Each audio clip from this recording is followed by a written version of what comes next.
Manhood, The Facts of Life Presented to Men by Clement Wood.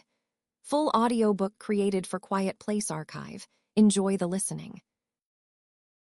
Adolescence. It is usual to say that youth, from its pinnacle, surveys the promised land of manhood as Moses on the mountain top saw another promised land. But Moses was old and was prohibited entry into the land. Youth is young, and but for premature death, will know every detail of the valley of manhood for long years. Youth sees the valley, which has its heights too, not clearly, but through mists of illusion, especially romantic mists of misconception of love and of his probability of success, and gross mists due to early perverted education. This book will aid in clearing away some of these mists, that the true beauty of the valley may better appear. The period of adolescence usually occurs between 14 and 16, although it may be hastened or retarded in exceptional cases. The altered physical nature is reflected in the mental and spiritual nature. G. Stanley Hall, in his notable work, Adolescence, speaks of this period as a new birth, and proceeds. Powers and faculties, essentially non-existent before, are now born, and of the older instincts and impulses, some are reinforced and greatly developed, while others become subordinate, so that new relations are established, and the ego finds a new center. Heredity has played its chief part. The childish environment, especially the intricate and often hidden ties between son and parents, has started the development. Now a physical change takes place in the youth, which slowly lifts him from boyhood to manhood. Physically, mentally, morally, the man is being slowly shaped. Out of the plastic material of youth, as played upon by the outside world, the youth himself is shaping what the man will be. A puppy is born with its eyes closed. The usual youth faces life with his eyes largely closed. Tactful and skillful handling by others, intelligent direction by himself, may make a rounded and developed man of him. Cramming, bullying, and ignorance or false teaching concerning the things which most vitally concern him may warp and twist him for the rest of his days. Education in life. In much of the world, education in sexual matters is the accepted thing. Savage tribes usually have it.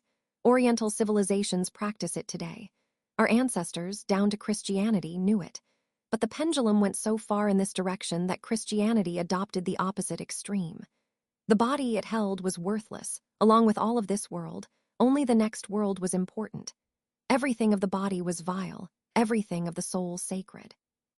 Out of this grew the taboo or prohibition of discussion upon this vital subject, from which Christian culture has suffered ever since. For this teaching is not true. The earth, the body, are not vile. Man in a wholesale way cannot long live a lie. Accordingly, the practice of men from the beginning contradicted the theory, and the excessive devotion to things of the body wormed its way throughout mankind, and even to the inmost heights of the church itself. The parent, if he or she is to aid the son best to face life, must face reality here and disregard the taboo. The parent must educate the son about his body.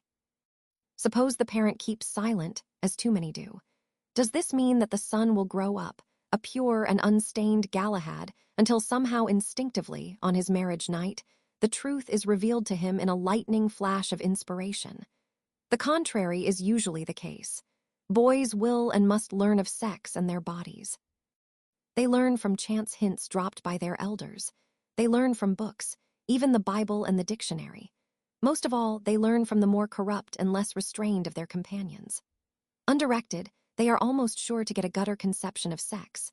Masturbation or onanism, relations with other boys, and relations with women without real love will be taught the average boy during grammar school days, if he is not guarded by the one sure defense, a knowledge of the facts.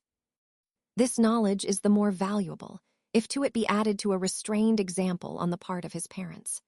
If the boy has a father whose life he can admire, if the girl has a mother whose actions are restrained, this example is a louder preachment than words spoken or read. The simple mysteries of life can be pointed out in the life stories of plants and animals. The mystery of new-hatched birds and animals becomes a clean and simple symbol of the boy's own origin, and points to him the role that he will, in the normal course of nature, fulfill. Training of the adolescent. The first great essential in training the adolescent is keeping the body fit. The sexual nature will be strong enough. Have no fear of that. Nature's method is, in the male, an insatiable desire. In the female, an almost insatiable receptivity. A female gnat can create 1 billion individuals in 1 month. A normal woman could have more than 30 children, and a normal man could be father to many thousands. The conditions of our life have made this unnecessary and indeed economically impossible. The task is to rein human reproduction, not to stimulate it. Normal exercise drains off excess energy and postpones the boy's inevitable sexual insistence. This is even more true of the boy forced to work in office, workshop, or factory during the day. Beyond the negative restraint thus bred, there is a positive result in bodily well-being. For the man will regret to the end of his days if he has let himself develop into a weakling. Sport is an admirable regimen, both for its self-development and for its production of social spirit, or teamwork, which is so essential to a happy participation in human society. Keeping the mind fit is almost as important, and that means adequate education, especially in the facts of the universe, in acquiring a scientific framework in which to fit the facts, and in cultivating hobbies of investigation in appropriate places in this frame. Too much coddling of the ego is incompatible with a real understanding of the vastness of the universe and of the relative permanent unimportance of the individual. Out of this will grow the moral virtues, truth, straightforwardness, desire for the noble and good, and that temporary unselfishness which is the highest form of selfishness. At adolescence, the boy's organs of generation alter especially. In addition to the deepening in his voice, the squareness of his shoulders, the increased firmness in the muscles, there comes the growth of hair under the arms and elsewhere on the body, and the increased size of the reproductive organs. The boy who understands this in advance is forearmed. During the whole adolescent stage, the seminal fluid is preeminently needed by the growing body. The body secretes it and reabsorbs it. That which it cannot absorb is rejected by a natural process, usually during sleep. The boy, unprepared for this, will surely be worried by it. Misinformation from ignorant companions, the advertisements of quack doctors, will alarm him with threats of loss of manly vigor and other mainly imaginary ills. If the boy indulges his sexual nature at this time, in onanism or intercourse, the body may be, and in most cases is permanently weakened and stunted. There is a time for all things, and the time for sexual reservation is during the growing period of adolescence. The growth of sentiment at this period will induce the boy to turn to the poets, the philosophers, and the nobler forms of literature, for he is shaping high ideals, which will to some extent control his life afterwards. All of these are helpful if contact with them is based upon a root knowledge of his own body and of the scientific facts of the universe. Armed with a knowledge of sex, he cannot be too severely harmed by the smutty gossip of companions or by pornographic books and pictures which may come before his attention. The ignorant boy is unhealthily stimulated by such books. The sting is taken out of them by a comprehension of the facts of life. Growth of sentiment now begins an alteration in his way of regarding women. As a child, he has not bothered especially about his difference from girls. Now they become collectively the desired ones, and he is sure sooner or later to pick out one of them as his beloved one. As Mantegazza says in his The Book of Love, rarely is the first love true love. The youth fixes his affections on the most convenient and nearest girl, as a rule. Only a process of trial and error will eliminate those unsuitable as life companions from those suitable. If he has been properly aided in his thinking, he will neither make the mistake of shrining woman as a deity, or of debasing her as a mere sex vehicle, or, worse yet, combining these two false notions into a morality which isolates a few women as angels and lowers others into demons. The truth is that they are neither essentially lower nor higher than he himself. They are shoulder to shoulder with him, in a relative equality. A father can do much here, in the way in which he treats his own wife. Children insensibly absorb the real home attitude of their parents. If this be vicious, all the moral platitudes in the world cannot school the boy. Along with this attitude at home, the wise parent will keep an eye upon his son's companions. He will not look for fine clothes or the reverse, but for straightforward manly boys and decent girls, the more intelligent the better. Sex in life early in the history of life. At about the stage of the barnacles, the primitive female gave birth to a male separate from herself, and the long procession of the males had commenced. The influence of female sexual selection, which controlled down to the time of man, slowly evolved the male from his diminutive size and limited functions to a being as large as herself, or larger. And the development of an artistic sense in her gave what is called male efflorescence, or the gorgeous colors of male birds, the beards and monets of goats, men, lions, and horses, the branching antlers of stags, and many another ornamental sex differentiation. When the stage of man is reached, sex has assumed an importance which cannot easily be overestimated. On the obvious side, it concerns much of the contact during the period of adolescent and young maturity, in all of the details connected with the selection and winning of a mate. After the mate is obtained, it plays its important part in controlling the whole love life of the man and woman. Underneath all this, it is the driving force that impels to many of life's activities. A man makes and increases a competency or a fortune, builds a house, succeeds in his private or public business, to earn the goodwill and continued love of some woman. Tunnels are driven through mountains, oceans united by great canals, hills leveled and deserts watered into rose gardens, largely for the same motive. Reproduction is one of the primary tendencies of life. To prohibit it is a perversion. Enforced celibacy of a priesthood or brotherhood or sisterhood of religious persons is contrary to the obvious tendency of life, and is a serious biological blunder. Below the stage of man, throughout all the plant and animal kingdoms, this omnipresent reproductive instinct, supplemented by the later mating instinct, is exercised without conscious volition. In man, the instincts are still present, but the conscious will has taken hold of the reins and guides toward the consummation desired. These instincts are essential to life and its continuity. They are normal, clean, universal. They are not shameful things, but splendid things. The shame lies in man's misvision of them as things vile. The splendor lies in their conscious and intelligent voluntary use. Primitive man, the modern world, accepts the fact of man's evolution from the animal world, without understanding things that necessarily flow from this. Among animals, sexual relations take place at proper times and places, in such unions as have proven most valuable to the particular species. We attach no blame to these. Among animals, moreover, there is no conception of any relationship between coitus or mating, and parturition or the birth of the child. The fact of paternity is unknown. One of the secondary sexual characteristics developed by female selection was increased brain mass, evincing greater shrewdness.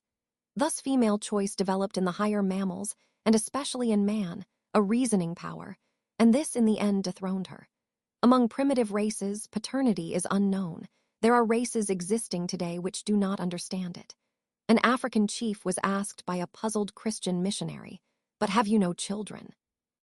In good-natured tolerance, he corrected his inquisitor. "Among us, men do not have children." When the idea slowly dawned on man's mind that he was related to his child, we may be sure that the promiscuity, widespread among races, of early sexual matings had been broadened to include at least some mating pairs. For, in a state of promiscuity, fatherhood could not be established. Any one of a number of males might be the father of the child. With a mating couple, the thing was different, and the idea came and came again. Savage reasoning is a slow and tortuous thing. When the man protested, "But I am kin to the child," the wise ones of the tribe would answer, "But you were not sick." In their minds, childbirth, and hence relationship to the child, was always accompanied by sickness. Accordingly, the awkward savage mind invented a queer custom known as the couvade, still found among certain backward tribes. By means of this, when the wife became ill in childbirth, the husband took to his bed and was nursed just as assiduously by the medicine men as the wife was. He could now answer, triumphant, "I have been sick. This proves that I am kin to my child." This idea, once gaining ground, completely overturned the former status of women and men, which had been largely a matriarchate, or mother rule. Up to this time, woman had had the sole choice of mates, and the leading place in the tribe, for the young were hers and fatherhood was unknown. Now, with paternity acknowledged, the man, part kin to the child, thereby had the right to part control over it. His wishes conflicted with the mother S. This led, for the first time in the history of life, to a conflict between the male and the female. No male animal ever fights or abuses his female. It is left for man-made, he confesses, in the image of his creator, to oppress his mate. The male was stronger, and he soon reduced to subjection not only the child, but his wife as well. The patriarchal period, or age of father rule, commenced. The subjection of women started, the blackest period in human history. Natural love, the innate interest in male and female to secure fertilization and cross-reproduction, appears first as natural love, or sheer animal passion. Religion itself has one of its roots deep in the erotic nature of man. The widespread primitive worship of the love force and of sexual symbols is evidence of this. The phallic origin of such symbols as the cross and the Trinity, the yonic derivation of the sacred seven-branched candlestick, are instances known to every anthropologist. It must not be forgotten that, in its natural state, natural love is worthy to be called pure and noble. It embraced both monogamy and polygamy, depending upon the wishes of the parties concerned. It must never be overlooked that monogamy has developed as a female ideal, not a male one. For the compulsion on the male is fertilize, that on the female, select. The male's biological imperative is to fertilize as many females as he can. That of the female is to select only the best and finest male as her mate. Monogamy spread as a property right to ensure that the sons of a man should be legitimate in order that they might inherit his property. But this meant monogamy for the wife only. The husband was still at liberty to have concubines and harlots. There are those who state that the coming of Christianity elevated woman, especially in the worship of the Virgin Mary. After all, she is distinctly inferior in power to the great mother goddesses, Demeter, goddess mother, Cybele, Astarte, Ashtoreth, who sprang up during the matriarchate. In fact, early Christianity definitely lowered pagan conceptions of womanhood. Christ himself said, "There be eunuchs which have made themselves eunuchs for the kingdom of heaven's sake. He that is able to receive it, let him receive it." This lifted the mutilated man above the man who was mate of a woman. Paul praised celibacy above mating. Early Christian authorities were even more outspoken. Tertullian exclaims, "Woman, you are the gate to hell." Again, celibacy must be chosen even though the human race should perish. Hieronymus says, "Matrimony is always a vice." Origens declares, "Matrimony is impure and unholy, a means of sensual passion." Christianity, then, had swung the pendulum too far toward giving all worth to things of the next world and holding things of this world as vile. The growth of common intelligence has altered this, and the purity and nobility of natural love is now generally recognized. Romantic love, the savage had no conception of romantic love, and neither did the classical world. It grew amid the unnatural conditions of the age of roving knighthood, with its long separation of mated couples, and the danger to isolated high-born women from attacks. Romantic love was a sublimation, or emotional substitute, for the intense sexual need grown during such absences. It grew in proportion to the greater equality and independence of women during the period. It differs from natural love in one thing. Natural love requires the possession of the person of the beloved. Romantic love is satisfied with the presence of the beloved. There was often the touch of outlawed love in romantic matings. At the court of Viscountess Ermengarde of Narbonne, it was stated and approved that nature and custom have erected an insuperable barrier between conjugal affection and the love which unites two lovers. It would be absurd to draw comparisons between two things which have neither resemblance nor connection. Here it is assumed that the love between two lovers must be an outlawed thing, apart from the love of wife and husband, or conjugal love. The romances of great geniuses, Abelard and Heloise, Dante and Beatrice, Petrarch and Laura, Tasso and Eleonora, and 100 others, go to indicate with the romantic literature of the whole world that love is a higher law, that will and should prevail over the laws of men and the conventions of society. In this, it is in harmony with the teachings of biology and a sound sociology. Conjugal love also, a late growth, is the love of husband and wife, or conjugal love. This requires monogamy and a certain strong self-control. It is, as has been indicated, often at war with romantic love. In certain lands, as generally in France today, the two are separated, and wife and mistress are rarely united in the same person. Anglo-Saxon custom is the reverse of this, and there is a strong tendency here to unite the love for a lover with the love for a wedded mate. There is no doubt but that this is the higher, although the more difficult, solution of the conflict. More will be said on this subject later. Freud's analysis of love development. Freud, who with his disciple Jung has delved deeply into the hidden origins of the love force, has divided the normal development of love in the human being into 3 stages. Autoeroticism, or self-love. Homosexuality, or love of the same sex. Heterosexuality, or love of the opposite sex. The infant at first secures its erotic pleasure through the practice of sucking to obtain its food. The instincts have not yet been separated. The same act that satisfies hunger also satisfies love and other primitive instincts. Soon the child begins to recognize the pleasure in suckling apart from obtaining food, and even after he has had enough to eat, he will continue the motions of suckling, because of the satisfaction that this gives to the erotic instinct.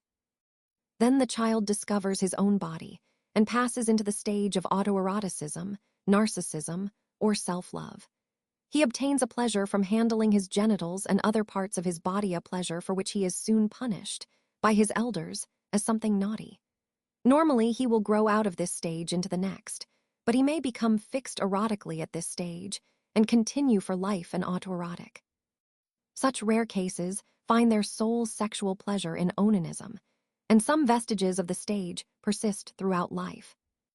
The second stage is when the child realizes that there are other people in the world, children especially, and that he can obtain erotic pleasure from contact with genitals similar to his own. Of course, he does not yet know that the opposite sex has differing organs, and he attributes to every child organs the same as his own. This gives rise to the period of homosexuality. In its lowest manifestation, this is put into physical practice. It should normally be sublimated. That is, the child should develop as an emotional substitute a strong affection for members of his own sex. Strong friendships between boys and boys, boys and men, and men, as well as between females of various ages, are the ways in which this force is drained off constructively. For despite the opinion of Edward Carpenter and others among moderns, and Sappho, Socrates and others among ancients, that this is a high form of love, whose disciples are called earnings or heaven creatures, it is clear that those who never pass beyond homosexuality are instances of development arrested at the second stage. In the normal development of the child today, this is entirely sublimated into friendships. At the same time, it should be emphasized here that childish practices of onanism or homosexuality, even when carried over into adolescence, are not what they are painted by medical quacks and superficial thinkers. They are not vicious sins, or even sins at all. They are merely preliminary and sterile steps in love. The reason that they are not high forms of love is that they are contrary to the tendency of life itself, which has developed the reproductive organs, not for sterile stimulation, but for reproduction. Both onanism and homosexual love are barren. The normal human love life must go beyond them. The third stage is heterosexuality, or love for members of the opposite sex. Here the bodily organism comes into harmony with the tendency of life itself. This is the highest stage of bodily usage in contact with other human beings. The rest of this study will be devoted to an elaboration of its proper development. Bousfield, in his The Elements of Practical Psychoanalysis, has indicated statistically the evolution of the sexual components of the normal child in the following table. Infant. Autosexuality, 100%. Child of 12. Autosexuality, 40%. Homosexuality, 50%. Heterosexuality, 10%. Normal individual at puberty. Autosexuality, 20%. Homosexuality, 30%. Heterosexuality, 50%. From this, it will be seen that vestiges of the lower stages persist in the higher. These do no harm if the individual flowers well in his environment. Any serious obstacle in life, which cannot be overcome or passed, may dam up the flow of the life source and cause a regression to one of the earlier stages. And of course, in abnormal cases, there may be fixations at either of the earlier stages. But these are sterile stages, and the normal boy will soon step out of them into the third stage, which means manhood. Toward equality, the whole course of woman, for the last 100 years, has been toward a relative equality with man. It will be recalled that the first situation was a female superiority in all essential matters. She had sole choice of her mate, as among animals, and was in charge of all important tribal matters. This was followed by man's dominance and the subject of women. Now the scales are swinging back toward justice, toward a situation in which the peculiar merits and abilities of each sex will complement the other, and in which mankind can go forward, man and woman hand in hand, toward a realization of the noblest dreams yet dreamed by the race. There can never be more than a relative equality, for absolute equality is unknown in nature. Woman, by the very essence of her purpose as mother of posterity and keeper of the home, is now, and may forever be, bound to deal with lesser and more intimate affairs than men. That is, to think more personally and concretely and less impersonally and abstractly than men. Many women have shown a tendency to negative this, yet even in the works of such brilliant women as George Sand, George Eliot, Charlotte Perkins Gilman, Mary Wollstonecraft, and others, the typical woman's note is not wanting, of brilliant detail rather than lofty generalization. Men have made our civilization, such as it is. They have made a government and a social system which judges by dollars and not by persons, a government which spends vast sums yearly for better pigs and nothing, or comparatively nothing, for better babies. The influence of woman in our politics and our body social will be to counterbalance this by an emphasis upon persons rather than dollars. Prostitution will largely be ended, wars will be lessened and perhaps abolished. The conservation of human life and happiness will rank higher than the conservation of cotton plants and oil wells. The struggle has, in the main, already been won. 100 years ago, a woman could not vote or hold office. We have seen women in state legislatures, in the national legislature, upon the state and federal bench, and seated in the capital of the largest state in the Union. We may yet see a woman in the president's chair. 100 years ago, woman could not receive a general education or engage in industry, professional, or artistic life on the same terms as man. Today, there is no field in which she is not seen, no important institution of learning which withholds from her the human heritage of the rich achievements of men. 100 years ago, she was dependent upon a man for a meal ticket. He held the purse strings. Her choice lay between wife of a man who would feed and house her, mistress of a man who would feed and house her, or harlot of many men who would feed and house her. Today, she has conquered the economic field and can afford to buy her will of the world. She does not need to marry for a meal ticket. She has control of her own purse strings. She is still incapacitated temporarily by childbearing, but motherhood pensions by the state are a step toward removing this disability, which is so vitally helpful to the state. She can afford, let it be said again with all impressiveness, to buy her will of the world, and she will do so. What the standpatters and regressives, who oppose woman's entry into the world of affairs, fail to take into account is the difference between sex and human affairs. Man is fitted to be a mate, a husband, a father, that is his sex business. Woman is fitted to be a mate, a wife, a mother, that is her sex business. Men and women both are fitted to go beyond this, into spheres neither male nor female, but human. Such matters as industry and business, in all of its phases, as professional life, in all of its ramifications, as the world of art and literature, in all of its beauties, these are all human concerns, and not sex affairs. They are neither male nor female, they are human. In them both the man and the woman of the future will find themselves at home. Choice of a mate, the standpatters and regressives are especially exercised over the fear that the woman will seek to wrest from man the right to select a mate. Having lost everything else, they still cling to the idea that it is immodest for a woman to propose, and proper for a man to propose.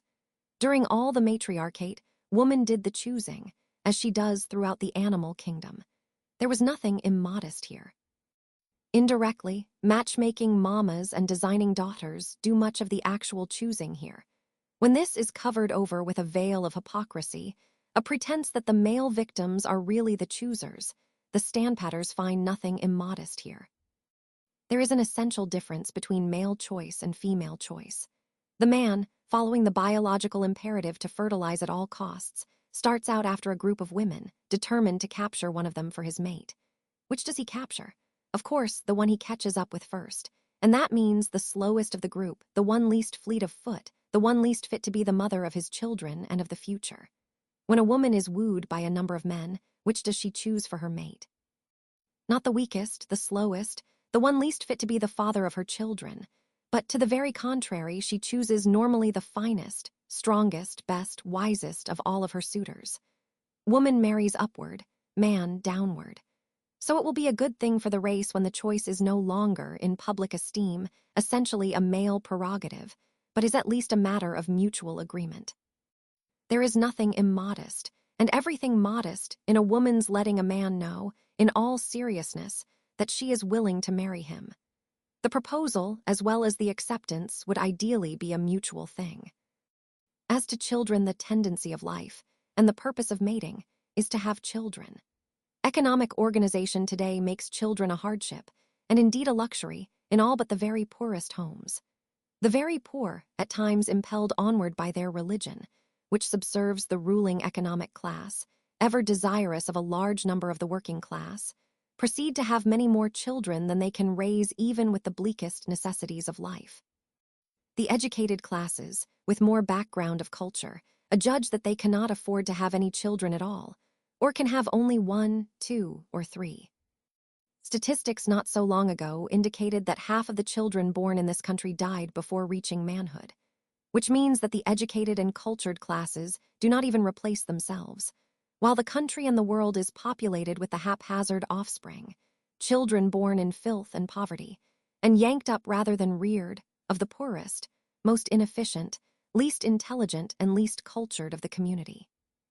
More than this, the very wealthy, through their wealth disease and natural inertia, elect to have few or no children, as a rule.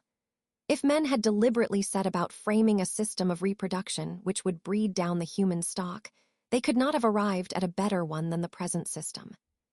The intelligent cooperation of men and women in politics and social planning will inevitably alter this condition, lifting the poor and seeing to the continuation of the species by the most fit.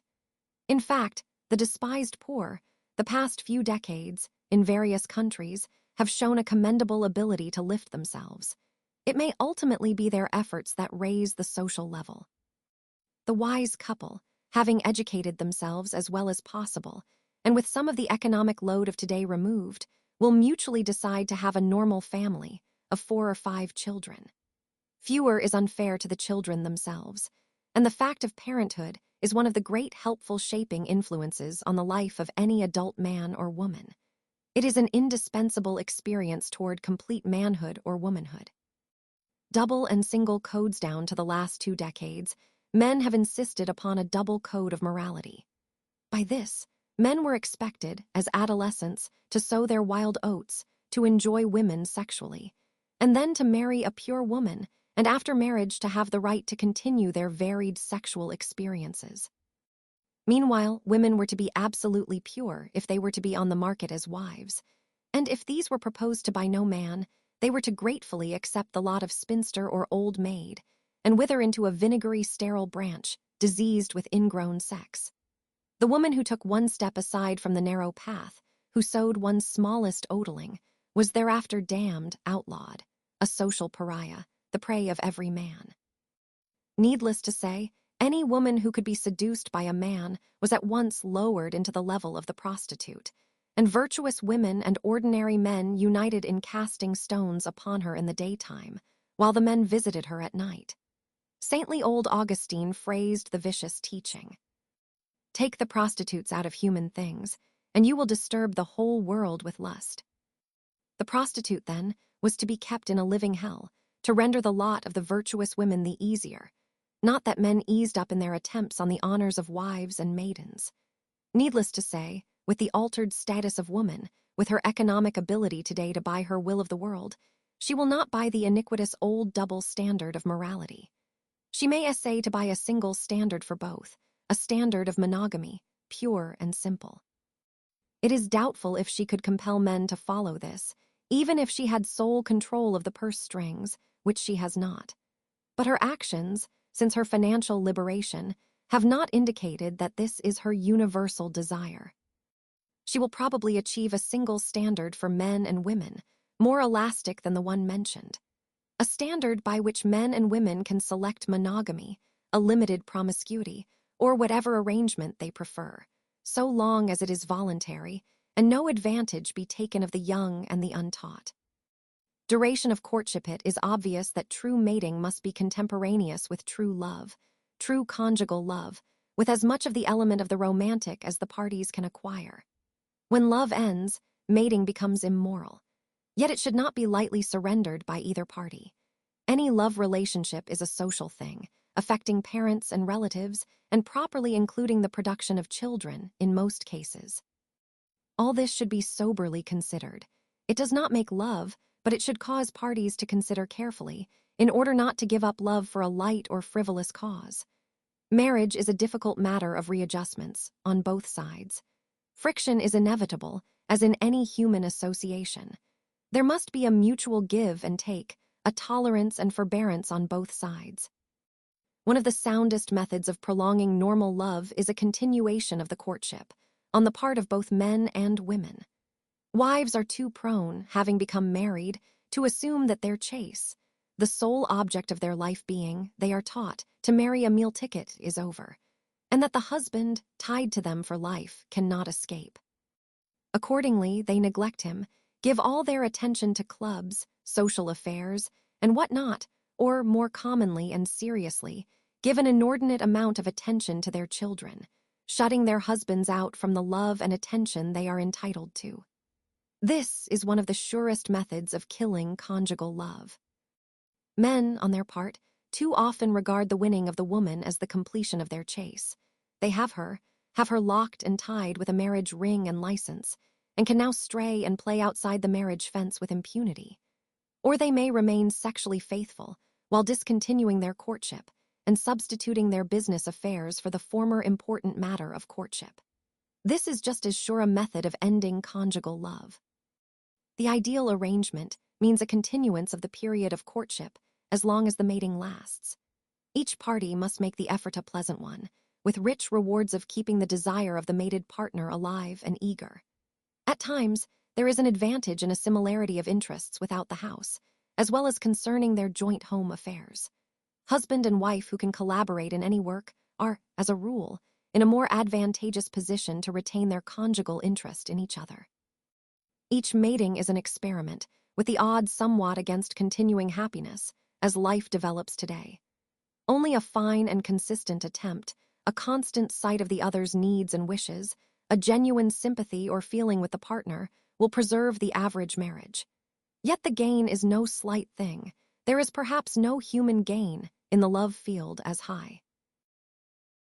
The purpose of mating, even from the individual standpoint, mating has more purpose than merely satisfying the love instinct. It is one of the two undisputed methods of human immortality. Even after death, a man or woman lives on in the lives of others who have been affected by what he has been, or done, or said, or written. As Samuel Butler words it, "Yet meet we shall, and part and meet again. Where dead men meet, on lips of living men." But more than this, men and women live on in their children. There is an actual continuity of life here, in the germ passed on from the parents to the child. In the race, we have been alive since life began. In the race we shall live as long as our human strain persists, which may be as long as life exists.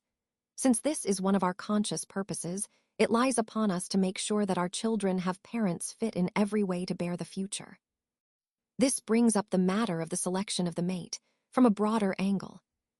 If this is our conscious purpose, there is a deeper unconscious, instinctive purpose, which is the same as the tendency of the social body, the race, itself.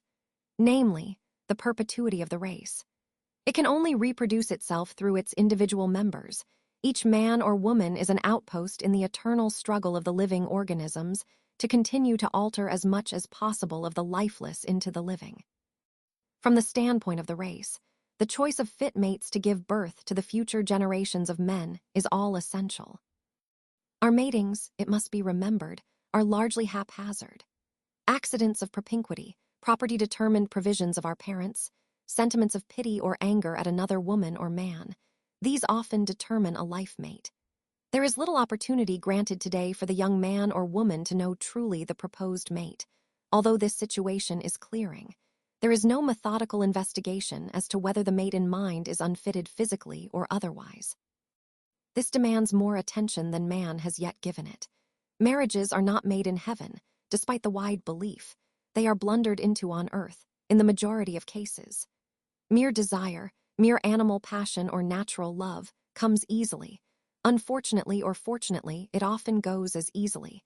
And if in the meantime marriage has been entered into, a wreckage of happiness is inevitable.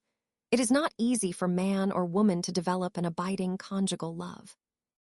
Marry at leisure, and do not repent is no fool's counsel. Eugenics, the young man, then, is confronted with the question, what sort of woman should I mate with? His own deepest instincts will aid here, but they are far from enough. In general, the greatest happiness comes from a union of opposites, in appearance, temperament, and all. Yet individual needs often run counter to this.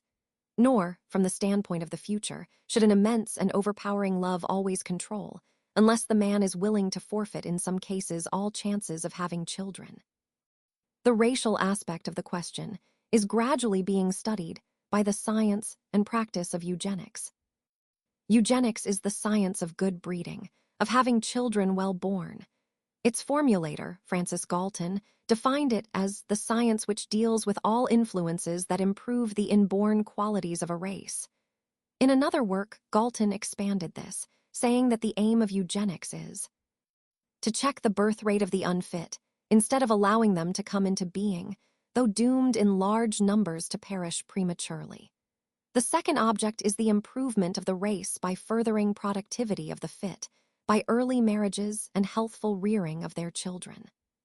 There is matter for investigation here, rather than wholesale acceptance. This cuts right across the personal aspect of selection for marriage. It comes perilously close to being an unwarrantable attempt to interfere with human freedom. Yet to an increasing extent, this science is coming into the world's legislation. And while it will work some hardships, even unnecessary ones, the aim is no hardship. Sally B., pupil of Galton, divided eugenics unnecessarily into 1, positive, or encouraging worthy parenthood, 2, negative, or discouraging unworthy parenthood, and 3, preventive, efforts made to stand between parenthood and racial poisons, that is, substances which are liable to originate degeneracy in healthy stocks. His 3 is really a subhead of 2.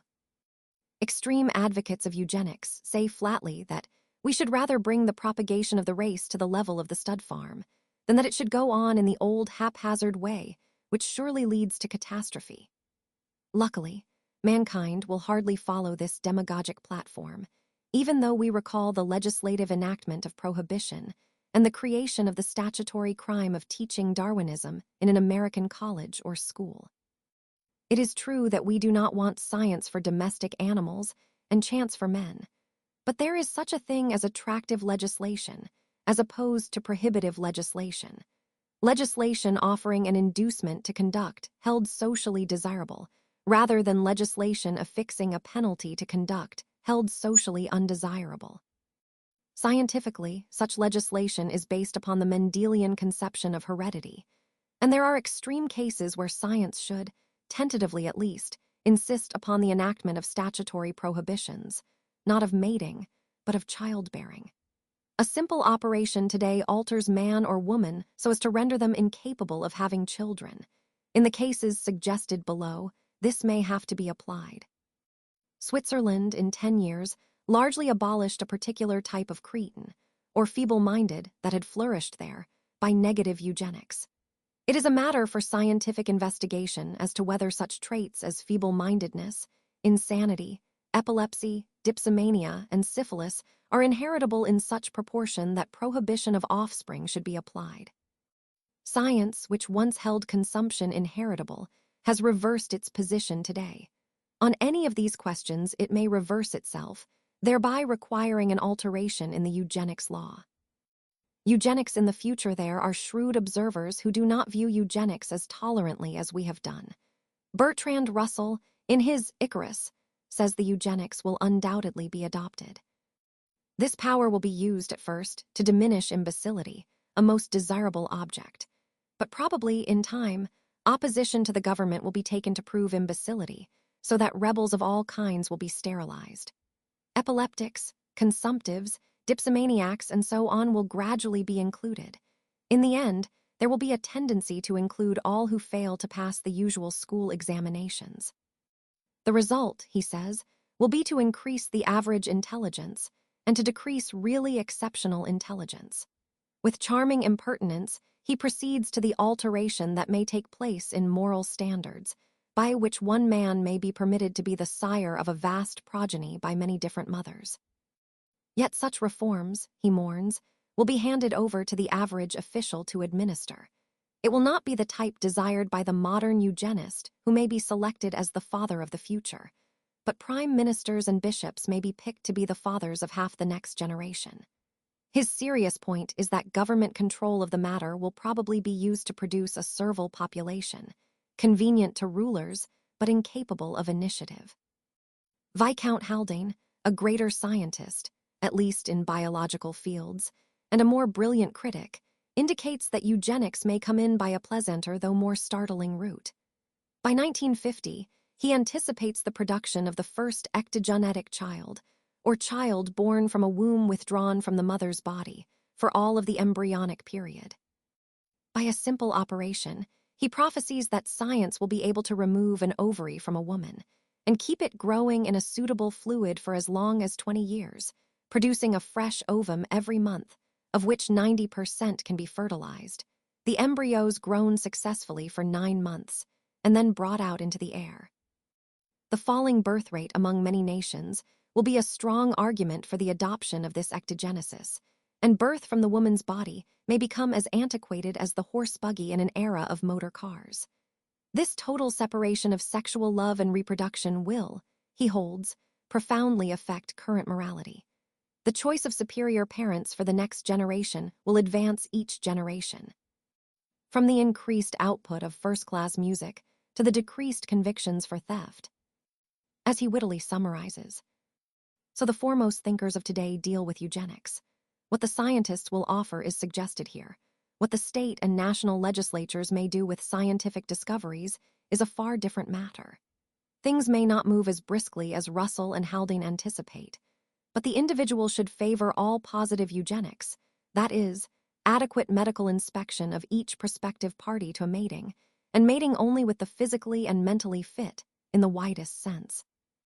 Birth control, the question of birth control, disputed as it is, should be mentioned here. Knowledge of methods of artificial prevention of conception is now widely known among the rich and largely among the well-to-do. It is in many localities a crime to furnish this information. Even a doctor may not disseminate it. The poor, who need the information most, do not generally possess it, and at least one great religion teaches that it is immoral. Any form of abortion, or killing the growing embryo still in the womb, has aspects resembling murder. Its morality is a matter for investigation, but the prevention of conception is on another footing entirely. Continued continence is impractical and contrary to the best interests of the individuals who compose the social group. Contraconceptual devices are harmless and economically and physically necessary in many instances.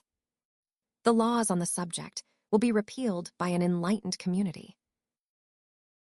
In our schools, the conventional taboo upon all matters connected with sex is nowhere more strikingly illustrated than in the vast dumbness upon the subject in our ordinary system of education.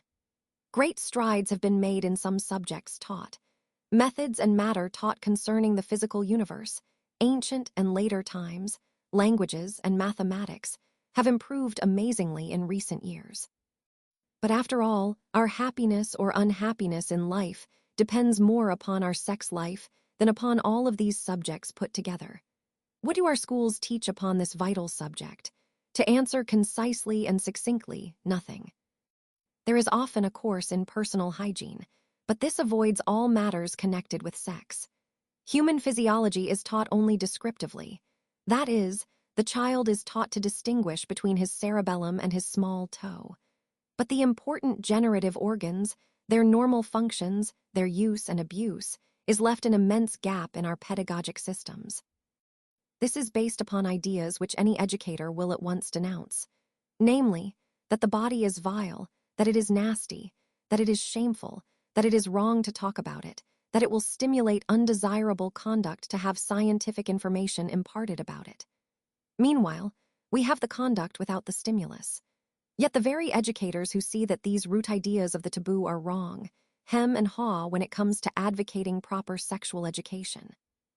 Surreptitiously, the matter is being partially remedied by subjects known vaguely as nature study, especially botany, zoology, and physiology. Here we have the proper introduction to the study of human sexual organs and their development. The world of botany, with its flowers and trees constantly around us, does not provoke our sense of shame. The promiscuity of a pine tree, with its manifold wind-scattered pollen, does not shock even a ladies' club. The strange development of sex in the plant kingdom is a good start for the subject. Below the comparatively simple fertilization of the flowering plants, we have the lower forms, with their queer, complicated matings. Ferns and club mosses, to take objects easily observable, contain many a lesson, with their sex-producing thallic stage, and the tiny male fertilizer wiggling itself upward toward the female ovum in a drop of water. Among the flowering plants, the elaborate devices of nature to secure cross-fertilization, by flower arrangement and adaptations to insects, are amazing and thought-provoking. The presence of hermaphroditic flowers will loosen something of the rooted taboo idea that so-called sexual perversions are innately shameful things. The development of the young from the fertilizated ovum to the production of the seed and of the plant gives a symbolic picture to the learning mind of what he is to expect in the human world. Zoology offers the next step, and here the sense of shame comes in. There is ordinarily held to be something shameful in observing a cock treading a hen, or any sexual act among animals. Yet the slow hatching of the eggs by a hen is not regarded as shameful, and the pet cat's production of a litter of kittens, or the dog's bringing forth puppies, or the cow's calving, are simple steps that lead the way directly toward an understanding of human sexual nature. The sense of shame connected with seeing the mating of chickens or animals is a thing which may with benefit be lost. It is no more unclean than the opening of a flower or the sight of a rainbow after a storm. From zoology may be gathered a direct sense of sexual functions, organs, and their products, the second main step in the school of education of the young. The third step will be a study of human physiology, including the generative organs. These will not be emphasized, and the initial tendency to giggle at this part of the subject will disappear in the cool detachment of the teacher's presentation. If thought best, this subject may be taught independently to boys and girls. The teaching should be comprehensive both as to the organs and their use and abuse. In the home pending a wholesale adoption of this in our schools, and even after such adoption, these subjects should be taught to the growing child, as soon as he manifests curiosity about them, in the home. The normal child asks quite early, "Where did I come from?" The conventional answer about the stork or the rosebush is soon enough corrected by the child's reading or his companions. The result of parental deception will be to shake the child's faith in his parents. The simple truth is best. Just as the flower holds its little egg, which the bee quickens to life by bringing a gift from the father flower. Just as the mother hen has her egg, fertilized in her body, and brings it forth, sets on it, and produces her young. Just as the mother cat carries her egg, duly fertilized in her body, and brings out the kittens. Just so the mother carried baby in a little egg just under her heart, and at the proper time brought her out. It need not all be taught at once, but without evasion the story ought to be filled in. This will call first, of course, for education of the parents. You who are a parent or a prospective parent, make it your business to acquaint yourself thoroughly with the whole history and evolution of sex and its practices. All knowledge gained will aid you in directing your own life, as well as holding a torch to those who come after you. As the child approaches and undergoes adolescence, it is even more necessary that, preferably both parents, and certainly the one of his own sex, should deal fully, frankly, and without shame, with all the details of the child's sexual development. Knowledge is the surest protection the child can have. The duty of the wise teacher is to enlighten his pupils thoroughly about the possible ways before him, and what good or ill will be gained by following each. With this information thoroughly comprehended, the child may be depended upon, in the majority of cases, to decide far more correctly and helpfully problems connected with the sexual urge than the child who grows up in darkness, as far as his parents are concerned, and receives his information from doubtful sources, with the slime of the nasty mind upon the clean theme. Education in love, yet all of this is too elementary to be enough for the adolescent and for the young man and woman. For love is more than a matter of human psychology and its functioning. Love is an art. There must be education, ultimately, in the art of love. Savage races usually have such education. The great initiation ceremonies and dances, at the time of puberty of the young men and women, are merely the culmination of an education in love-making that is given frankly and openly to all in the tribe. The average man or woman, barring such stray and often fouled hints as he receives from friends and companions no wiser than he in the subject, enters upon mating or the marriage state with no understanding of what he is called upon to do. In the usual marriage today, the girl is presumptively at least virginal, and the young man is not. He has had his contact, perhaps, with prostitutes, who have mastered the technique of stimulating passion in the man and of suppressing it in themselves, until they desire to release it in themselves. He has no understanding of the needs of the virginal nature before him.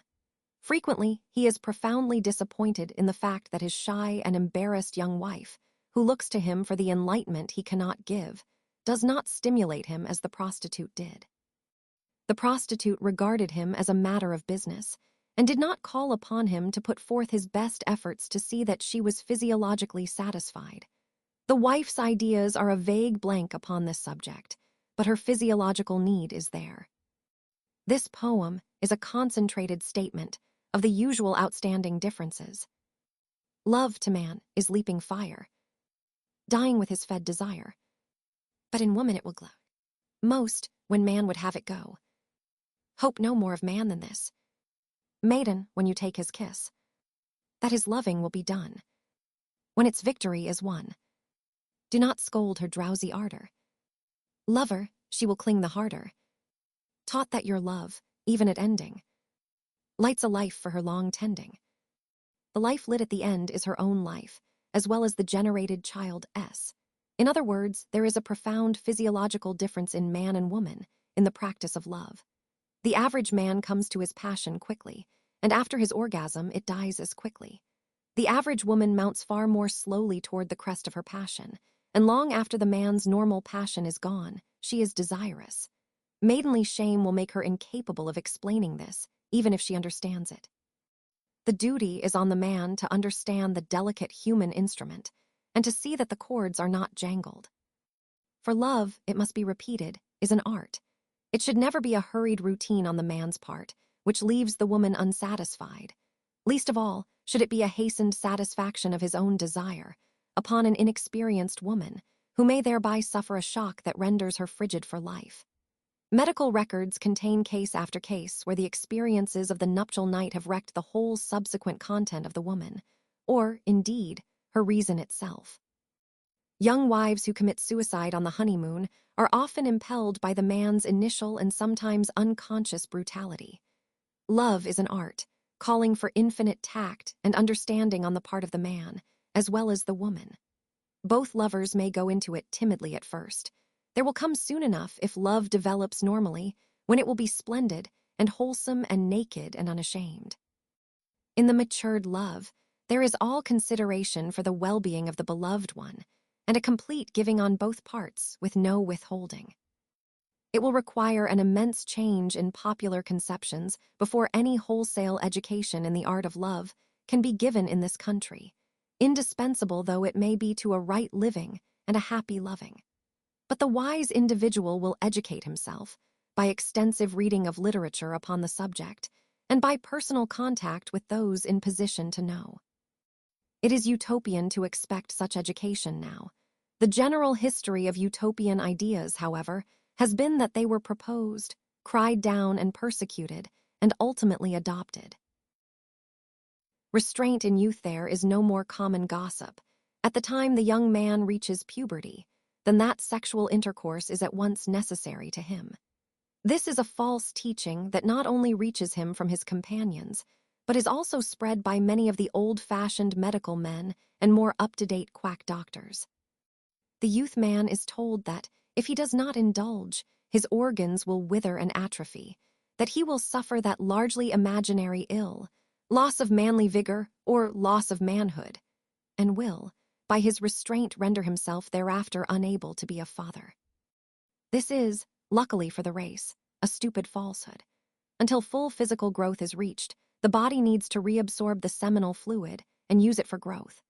The young adolescent who proceeds at once to gratification of his awakening desires in many cases never reaches his possible physical height and size, but remains to some extent a stunted weakling. The case is similar to excessive practice of smoking or drinking before growth is fully attained. The body is at times stunted permanently. The same thing is true of the adolescent girl who marries and has a child too young, or has a child without marriage. Such children are proverbially weaklings. Macbeth can think of no lower phrase to apply to himself, if he fails to meet the ghost of Banquo in some terrible form, than that he be called the baby of a girl. The offspring of immature men and women are more than immature. Self-restraint, during the body-forming period of adolescence, is the only way of securing a rounded flowering into manhood. The matter of sexual restraint for life, however, is on a vastly different footing. A certain misguided medical backing can be found to support the idea that a man or woman can abstain for life, without damage to them. There are occasional high-bloodless ascetics who can change the suppressed sexual desire into a mysticism soothing to themselves and to others of the human race. But for the ordinary man and woman, a life of abstinence is a physiological crime. Such people are warped and twisted out of normal humanness. They are afflicted with ingrowing sex, as unnatural as an ingrowing nail. A life of abstinence runs counter to the deep physiological demands implanted in every individual. It is, on a large scale, suicidal to the race. In an individual case, it is destructive of a rounded normal development. The woman, denied for life, becomes the thing caricatured as the old maid, bitter against the slightest sexual failing in another woman. She is often the waspish school teacher who teaches successive generations of young people that anything connected with the body is nasty. The man becomes the unnatural old grouch. Not the typical bachelor, for he is an example, as a rule, not of lifelong abstinence, but of furtive indulgences, without permanence, and without a development of the higher forms of romantic and conjugal love. In both man and woman, a life of abstinence is worse than a mistake. It is, in the truest sense, a perversion. If abstinence for life is unnatural, abstinence during adolescence is valuable for more than the reason given, namely, that the seminal fluid is needed for reabsorption into the growing body. A further reason comes from the necessary conditions of adolescent sexual experience. It is rarely practicable for the youth or young girl to marry this early. It is certainly not wise, for usually the normal youth goes through a series of tentative love illusions before one of the opposite sex is encountered, who is especially fitted to become a life partner of more rather than less permanence. Since the young man or woman will hardly marry at this time, the intercourse enjoyed must be socially illicit. If both parties to the intercourse are untried in love, there is no actual danger of disease. Although, with such untried lovers, ignorant of contraconceptual methods as a rule, the danger of unintended pregnancies is great, which will result either in an unwise marriage or in a heavy social burden on the girl. The more usual method is for the young man to go to a prostitute or to a more or less private mistress. Here the danger of venereal disease, to be elaborated hereafter, comes with a special force. All the medical inspection in the world cannot keep a prostitute clean. The very customer preceding the young man in question may have transmitted to her the germs of syphilis, gonorrhea, or some other affliction. And on many occasions, the first sexual experience has cost the young man one of the diseases, whose influence and poisons plague him not infrequently for life, and may reappear as a hideous blight upon his descendants. The same is true of the woman, not a regular prostitute. There is no medical inspection as a rule for such a woman, and the young man must take the heavy risk. Self-control during adolescence can be acquired by various contributory methods. A hearty indulgence in all forms of athletics and field sports goes a long way toward draining off the erotic energy crying elsewhere for direct liberation. A devotion to any branch of learning, a hobby of any kind, acquaintance with the world of nature, all these keep the mind in safer channels. On the other side of the fence are excessive attendance at burlesque shows, overstimulating movies, typical gang life with premature smoking, drinking, and sophisticated gossip, and reading which tends to inflame the erotic nature. The wise young man will avoid these, not in a panicky way, but calmly and intelligently, until he has stored his body with the wealth of physical strength, and his mind with the wealth of counter-irritating knowledge. Overindulgence in anything is the chief sin, from the standpoint of the individual. Too much ice cream is no less costly than too much sexual intercourse. We have mentioned onanism, which is almost universal among the young of both sexes, as a first experiment in erotic experiences. This habit, if abandoned soon or rigorously controlled, does not do any of the dreadful things the medical quacks assert of it. It does not, physiologically, weaken the spinal cord, cause lost manly vigor, or bring about insanity. These may follow excessive indulgence in onanism, not because the onanism causes them. Its result is merely an intensification of the unsocial side of one's nature, and a punishing weakness or general debility, but because, in the weakened state, other ills find easy lodgment. And because, being told that these things will follow, the individual of little intelligence self-induces the ills by a sort of auto-suggestion or self-hypnotism. The cleanest course is to avoid onanism altogether. The next best thing is to go in vigorously for physical and mental distractions, and rigorously control it or end it. Overindulgence in heterosexual intercourse, that is, intercourse with members of the opposite sex, is just as costly. This may either be socially illicit intercourse or intercourse in the marital state. At times, a married couple contains one or both members with a tendency toward nymphomania or excessive desire for men in the woman, or toward satyriasis or excessive desire for women in the man. If the tendency is too powerful, society is saved, because the parties so weaken themselves that reproduction is impossible, and death or complete physical or mental incapacity results. If it is merely a tendency, it should be and must be controlled. Every man and every woman must determine for themselves the frequency of sexual intercourse, including that in the married state, which satisfies the erotic desires, while maintaining the individual at the peak of his powers as man or woman. The average man does not need sexual intercourse more than twice a week. Once is enough, in many cases. During the woman's monthly incapacity, this should be restrained. If this rule of common sense is disregarded, the bodies will be so weakened that any sort of disease may secure a foothold. Venereal diseases. Many medical authorities who speak loosely, and many lay purists, say flatly that any illicit intercourse is attended with punishment in the shape of venereal disease. A typical phrasing of this was Brian S. in a recent popular magazine of over 1 million circulation. This is, of course, untrue. If both parties to the intercourse are healthy, and it be not excessively promiscuous, there is no more danger of venereal infection than with one's married mate. We have not considered the ethics of what is commonly called seduction. That is, the intercourse of an older man or woman with a younger woman or man, the latter being either married or unmarried. It is of course unethical, in such cases, to take advantage of the young woman or man. Ideally, in all such cases the younger party should be well over legal age, of at least average intelligence, and with a definite understanding of the course she or he is about to enter upon.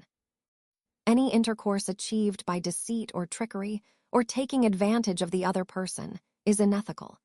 The matter should be faced squarely, and the responsibility should be a joint one. The two chief venereal diseases are gonorrhea and syphilis. This book has been permeated with an outcry against popular lies concerning the sexual organs and their functions, lies which secure their chance to become widespread through the harmful social taboo upon intelligent discussion of the subject. Now we come to another of these lies, as harmful as any of the previous ones, namely, that gonorrhea is no worse than a cold. This is common gossip among men and some women, and many a good-hearted old family medico will reassure the troubled young man or woman with the same poisonous mental soothing syrup. Gonorrhea, once contracted, is extremely difficult to eradicate. It is easily communicated to the party with whom one has sexual intercourse. Many a man, acquiring it from a prostitute or general woman, has infected his innocent wife.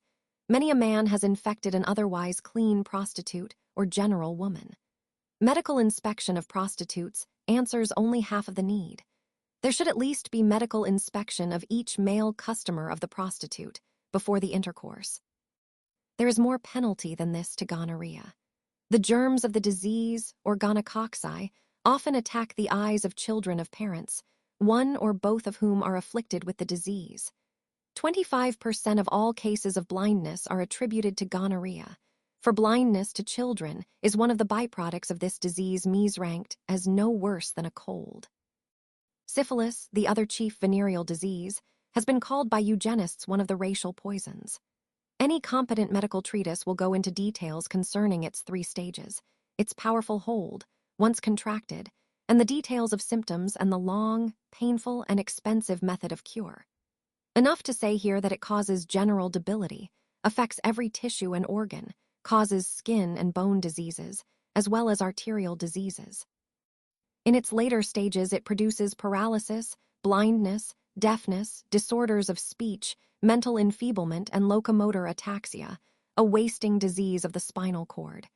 And this does not exhaust the list. The penalty of careless pleasure is heavy.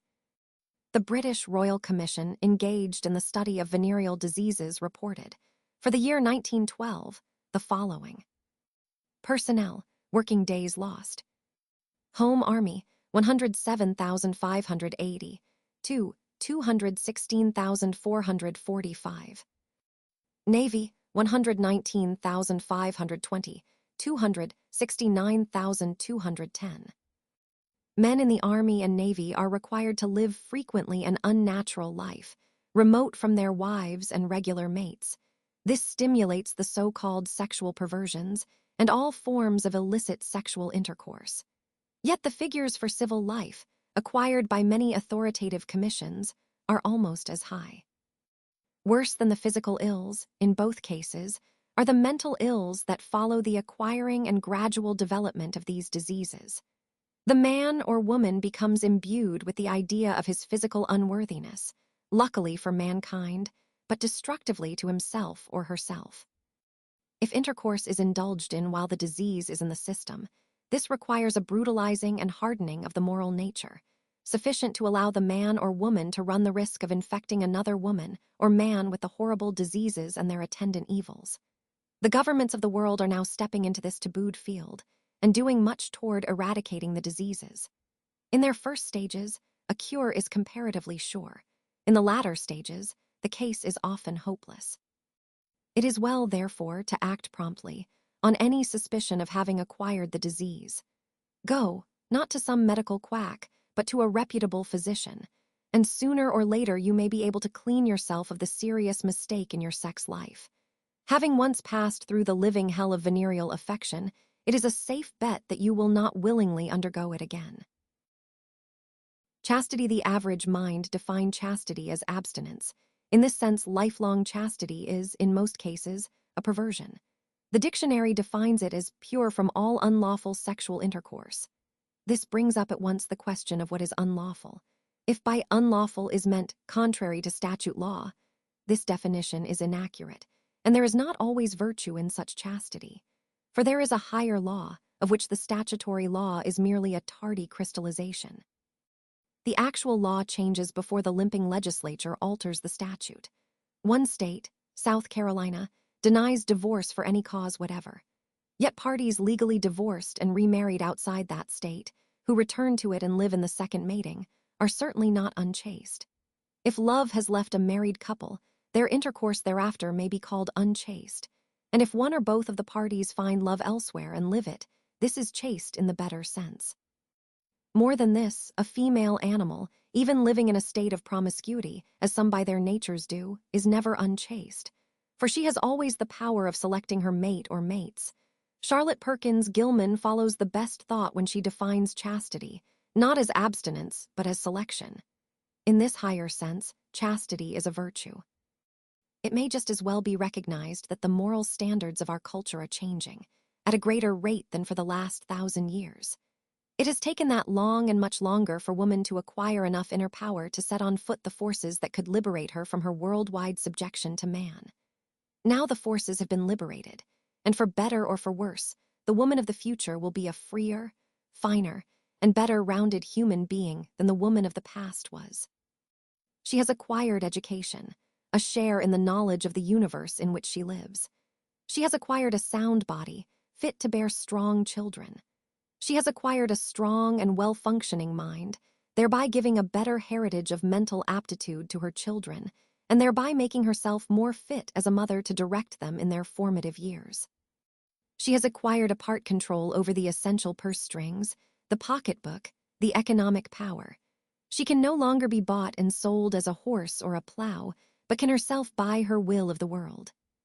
The old double standard of morality, of wild oats, marriage, and postmarital indulgence for men, and strict monogamy or prostitution for women, has already been thrown overboard by the new woman.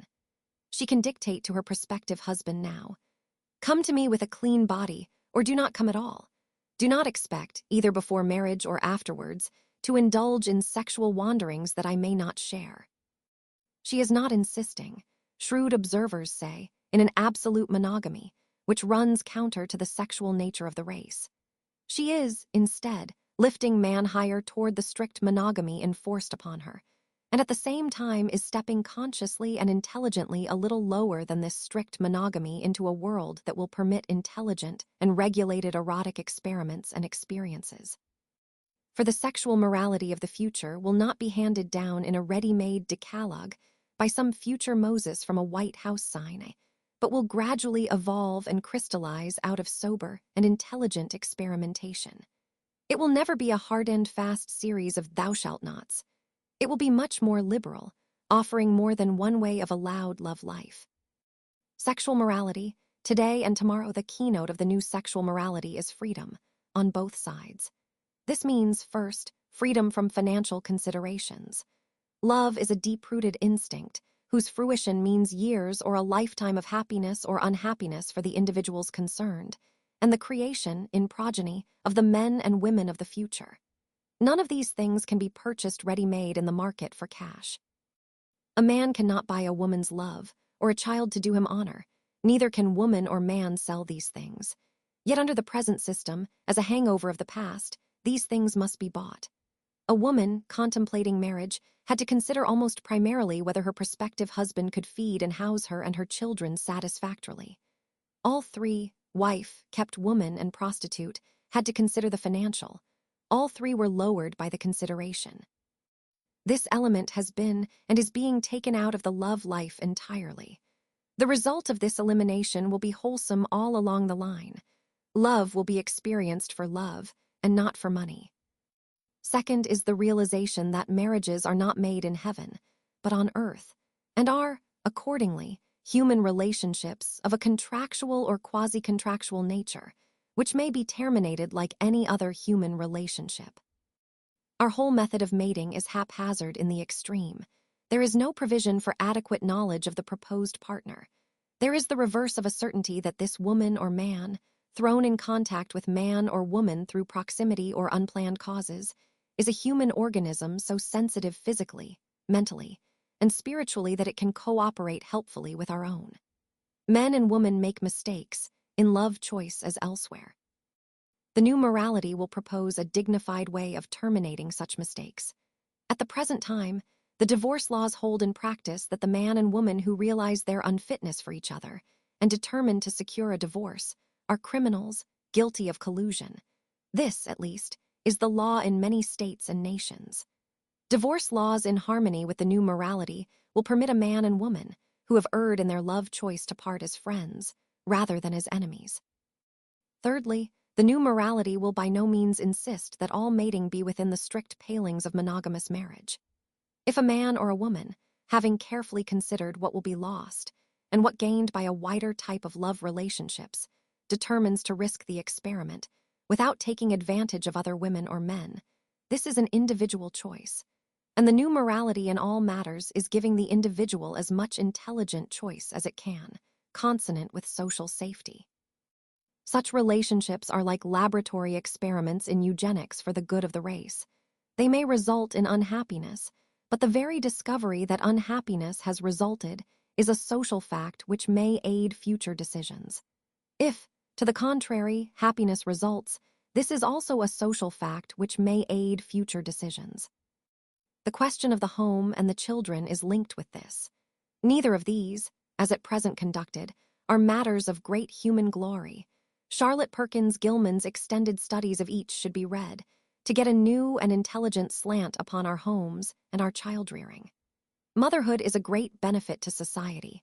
Motherhood pensions and similar remedies are steps toward a social repayment for this benefit. More than this, if Haldane is at all correct, reproduction and sexual union may be separated in fact in the future, in which case, much greater liberality of union will be the usual thing. These matters are all experimental.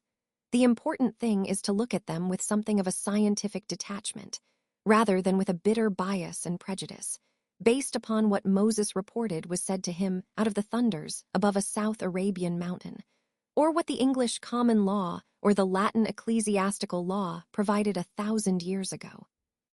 We are tending toward efficiency in all human concerns upon the industrial field. We are tending, more slowly but no less certainly, upon the extension of efficiency to matters connected with the home. Woman's labor, or rather, the labor in the home, will not always remain upon the low domestic stage. Man's labor moved out of the domestic stage into the stage of factory and commercial house several centuries ago. Scientific information and the care of experts are invaluable in home management and child rearing, no less than in the rotation of crops and the development of fatter hogs or slimmer dahlia stems. Child rearing will slowly be included in matters where efficiency and modern methods will prevail. And if this involves in the end some form of institutional raising, in greater or less degree, it should be understood in advance that this will date from a period where our culture is determined by human beings as well as by money, and that the institutions of the future will be administered by those who today make a success of their individual establishments, rather than by those who today make a failure of the institutions committed to their care. The fact that institutions for the feeble-minded today are a failure is no proof that institutions for the sound-minded tomorrow will be failures. No one recommends that the business of the U.S. Steel Company or the great railroad lines be taken out of the office and put back in the individual homes. No one, in a more enlightened age, will desire to see the anarchic and haphazard era of domestic rearing of children and of domestic home management by paid or unpaid domestics ever return to a world that has known a better system. The ideal of purity to the man facing the future, these things may be said in conclusion. First, guard well your youth. It is your day of growth, and not your day for sexual indulgence. Second, guard well your mating period. It is not an hour for excessive indulgence.